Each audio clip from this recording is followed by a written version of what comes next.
শুধুমাত্র সম্পর্ক তৈরি করা আর বাচ্চার জন্ম দেওয়ার জন্যই মানুষ সংসার করে না। সংসারটা একটা অভ্যেস, যা একসাথে থাকতে থাকতে গড়ে ওঠে। একে অপরের সাথে কথা বলতে বলতে, একে অপরকে সহ্য করতে করতে এই অভ্যেসটা গড়ে ওঠে। সংসার মানে হলো একসাথে থাকতে থাকতে একে অপরের গায়ের গন্ধ আত্মস্থ করে নেওয়া। সংসার মানে হলো মানুষটার মুখের সামনে এসে দাঁড়ালে মানুষটার মনের ভেতরে কি চলছে সেটা বুঝে ফেলা। সংসার মানে হলো বড় অফিস থেকে ফিরলেই এক গ্লাস জল ও রোজই মুখের সামনে তুলে ধরা।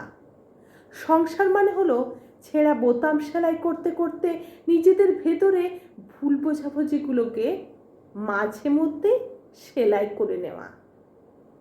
সংসার মানে হলো অ্যাডজাস্টমেন্ট, তোমার আমার থেকে আমাদের হয়ে ওঠা, তোমার আমার থেকে আমাদের হয়ে ওঠা। সংসার মানে মাছের ঝোলে নুন বেশি হলেও চুপচাপ হাসি মুখে খেয়ে ফেলা। সংসার মানে হলো রোজই বিছানার উপর রাখা নিজের পার্টনারের ভেজা টাওয়ালটা মেলে দেওয়া। সংসার মানে হলো বিয়ের ডেট, একে অপরের জন্মদিনের তারিখ ভুলে গেলেও মানিয়ে নেওয়া। সংসার মানে নীল রং নিজের পছন্দের না হওয়া সত্ত্বেও পার্টনারের পছন্দ বলে একদিন নীল রঙের পাঞ্জাবিটা পরে ফেলা। আবার তেমনি শাড়ি পরতে একটু ভালো না লাগলেও এক দুটো দিন নিজের পার্টনারের পছন্দের গুরুত্ব দিতে একটা লাল টকটকে শাড়ি পরে পার্টনারের সামনে এসে দাঁড়ানো। সংসার হলো একটা প্রতিজ্ঞা, যার ভেতরে মান, অভিমান, রাগ, ক্ষোভ, দুঃখ, ব্যথা সবই থাকবে।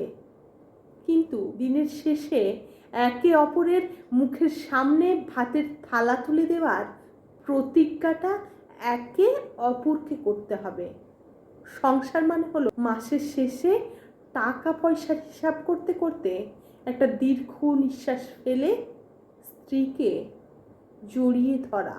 সংসার মানে হলো মাঝরাতে বরকে ঘুম থেকে তুলে শিশির ভেজা রাস্তায় হাঁটতে যাওয়ার বায়না ধরা। সংসার করা সহজ, কিন্তু একটা সংসারকে প্রতি মুহূর্তে যাপন করা সহজ নয়। সংসার মানে হাজারো ব্যস্ততার মধ্যেও একবার অন্তত ফোন করে জিজ্ঞেস করা, খেয়েছো? সংসারে ওঠানামা, ভাঙা গড়া থাকবেই, কিন্তু হাঁপিয়ে গেলে চলবে না।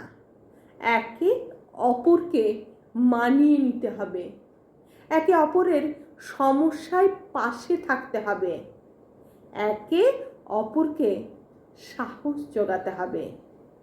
সংসারে কেউ কারোর থেকে ছোট বা বড় হয় না, দুজনাই দুজনের পরিপূরক হয়।